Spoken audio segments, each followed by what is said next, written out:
Well, I grew up in Memphis, Tennessee, and moved to Oxford the day before school started of my 7th grade year.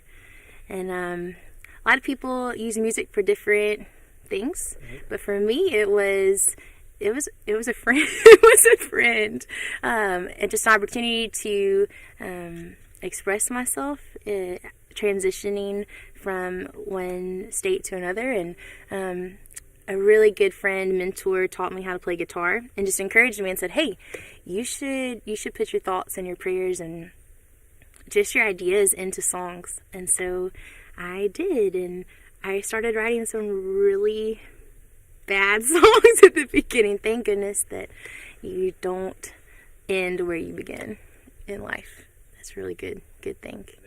Yeah, I started writing songs. First started off as worship songs, and then putting people's stories into songs. It really wasn't until I went to Ghana, Africa in 2008, where I saw needs, and I saw things that my eyes can never unsee again, and there felt like there was a responsibility to these people to share their stories. And for me, what better way to share stories than to put it into song? And so I started writing songs about the people and about their life, and yeah, that's how songwriting began.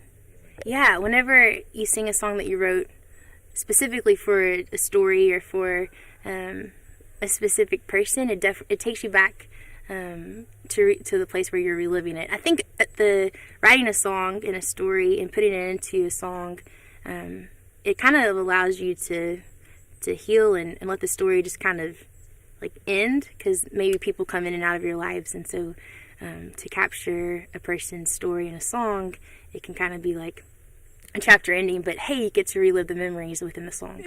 I think that I was always that kid that was quick to grab a microphone and to sing or talk in it, but when it came time to share songs I'd actually written, it's a pretty vulnerable thing to do, and so there were definitely times where I was nervous, but the responses that people would give when I would share a song that maybe was vulnerable or just honest, when people would say, "How did you capture a song that is exactly what I would try to say?"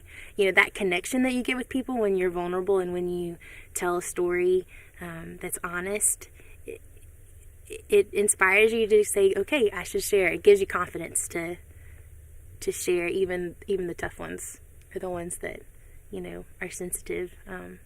It's nerve-wracking every time I pick up this guitar. If I didn't have a guitar and I was just to sing, I couldn't do it without the guitar. So there's always some nerves.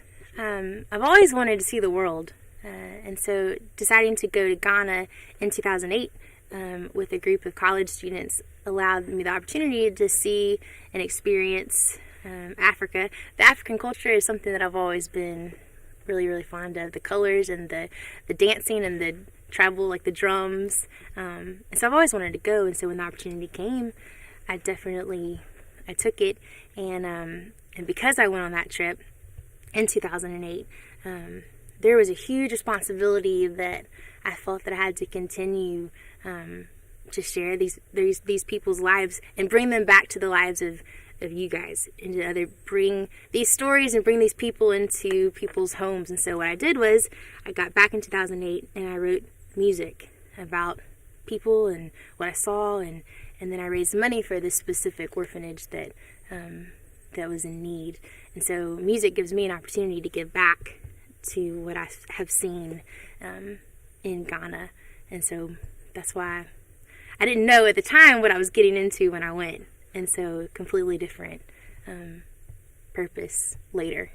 There are 2 children in Ghana, Africa, that I have just fallen in love with. I went to Ghana in 2011, 2012 for 13 months. I stayed the whole time. And there's a little girl named Maybelle and a little girl named Adjua. And both of those girls, they don't have any family or extended family, and they have been rescued and placed in this orphanage for a specific purpose to grow and to be children. And I'm reminded that and encouraged that even if our life affects just one person, or if my life can help, if I'm here living this life and writing music and raising money, and that money and support goes to these two children, then it's all worth it to me, for Mayville and for Adjoa to get to have an education and food and clothing, something that I completely take for granted on a daily basis. And so there are two beautiful, beautiful girls there that I love. And Mayville, she's my little tickle monster. I taught her, they never heard about tickling, and so I taught her to tickle, and we even made these little gloves, and so whoever had them on, they were the tickle monster, and we would go around and play. And so she calls me her tickle monster, and it's real fun. No, I've done two. Both of the CDs have gone to Rafiki Orphanage. The money's gone there, and so yeah. Where can you find the CDs? Hey, you can find the CDs at Noise Trade. You can download them and leave a tip. But all the money and the funds go to the Methodist Rafiki Village in Ghana, or they're on iTunes, and you can pay the regular price there. Do you have a Facebook page or anything for yourself, or website? Yeah, whattheheckel.com is my website. Check it out. I think if you type Katie Heckel, though, you'll find it as well. And then I have a music page, Katie Heckel Music, on Facebook. Camp Lake Stevens is a really special place to me. My grandmother was a counselor here way back when, and I was a counselor here for 2 summers. Spent a lot of time growing. This is a place where I grew the most in my life and in the journey. Living with a bunch of counselors for the summer is very, you grow a lot. It's very good and encouraging, and then you have different campers come in every week. This place in particular, this spot, there's been a lot of girls that I've taught to about faith and their walk and Jesus, and so I wanted to come back to this place, revisit it. Now I work at Wesley Foundation at Mississippi State University, working with amazing college students.